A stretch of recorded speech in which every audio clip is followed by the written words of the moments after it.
Bien-aimés dans le Seigneur, que la grâce de notre Seigneur Jésus-Christ soit avec vous. C'est une joie pour moi d'aujourd'hui être là afin de partager avec vous la parole du Seigneur. Nous sommes en train de parler de les vertus de la parole. Nous avons déjà vu les premières vertus, nous avons vu la deuxième. Et aujourd'hui, nous allons traiter la troisième vertu de la parole de Dieu. Ce que nous traitons ici, c'est afin que nous puissions comprendre la pertinence de la méditation, la pertinence du fait de connaître Dieu par sa parole. Il est important que nous ayons la parole de Dieu en nous, que ce soit la parole logos ou la parole rhéma, celle qui est ponctuelle pour un cas précis. Il est important que nous ayons cette parole dans notre cœur. Aujourd'hui, nous sommes devenus des chrétiens, pas comme les chrétiens de Béret, canaliser toutes choses dans les Écritures. Nous faisons confiance aux hommes de Dieu, c'est quelque chose de très important.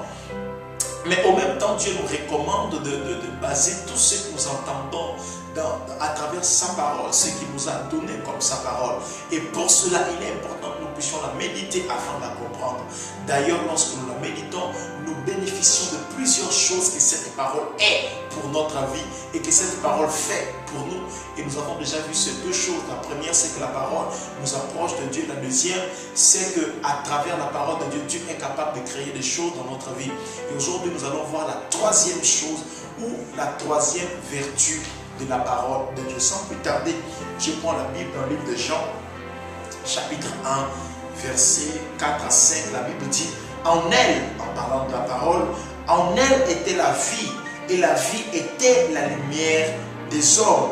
La lumière, lui, dans les ténèbres, et les ténèbres ne l'ont point reçue. Quelle puissance cette parole.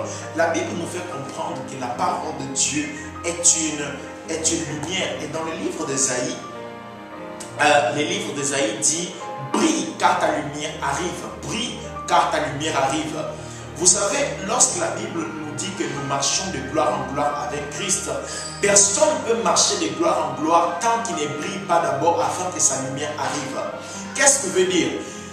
Combien plus nous méditons la parole, plus nous recevons la lumière. Combien plus nous méditons la parole, ou combien plus nous avons la parole de Dieu en nous, plus nous recevons la lumière de Dieu. Donc si aujourd'hui je médite la Bible, je brille un peu plus. Donc il est certain qu'une nouvelle dimension de la lumière de la part de Dieu également arrive en moi. Je vais vous expliquer. Qu'est-ce que ce verset veut dire? Lorsque la Bible dit brille car ta lumière arrive, la Bible est en train de dire connais les logos afin que les rhémas te soient parvenus. C'est ce que la Bible veut dire. Connais les logos afin que les rhémas te soient parvenus.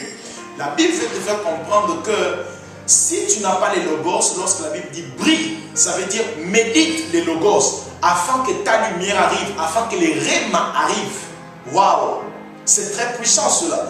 Aujourd'hui, nous voulons connaître la volonté de Dieu pour nos fiançailles, la volonté de Dieu pour nos études. Mais Dieu te dit que la révélation de sa volonté ou les rhémas de sa volonté ne peut pas être donnée tant que les logos n'est pas encore en toi.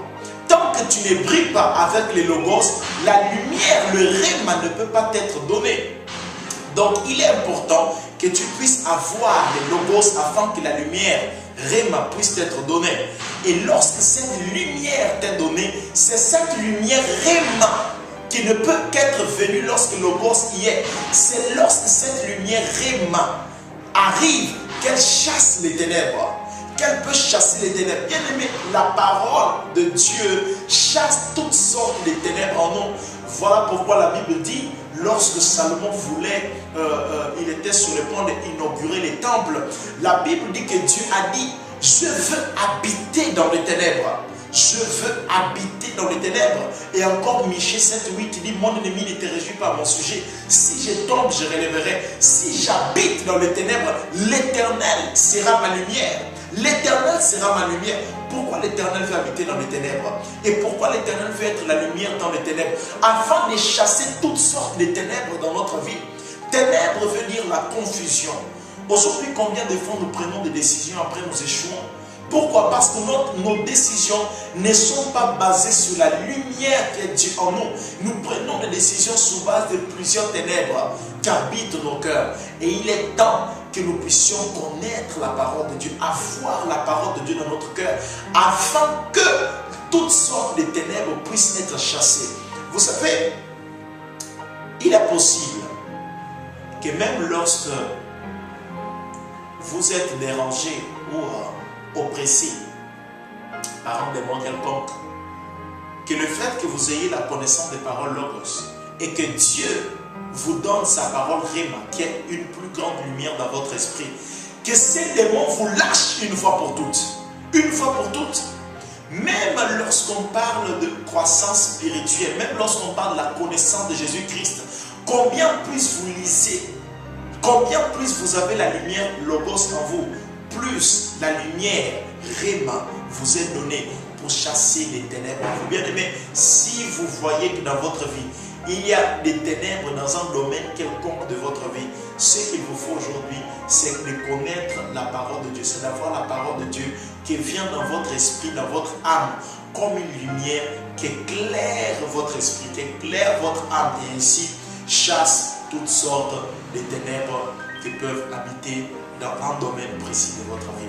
Bien aimé, il est important d'avoir cette parole. Cette lumière, cette parole est notre lumière. Quiconque l'a dans son âme, dans son esprit, ne peut pas être confondu et ne peut pas avoir les ténèbres en lui. Voilà pourquoi Dieu, pour Jésus, étant sur la terre, il pouvait dire, le prince de ce monde vient, mais je n'ai rien de lui en moi. C'est-à-dire, je n'ai point de ténèbres en moi. Pourquoi? Parce que Jésus était rempli de la lumière, de la parole de Dieu qui est la lumière. Donc, il n'avait rien de ténèbres, rien comme ténèbres en lui.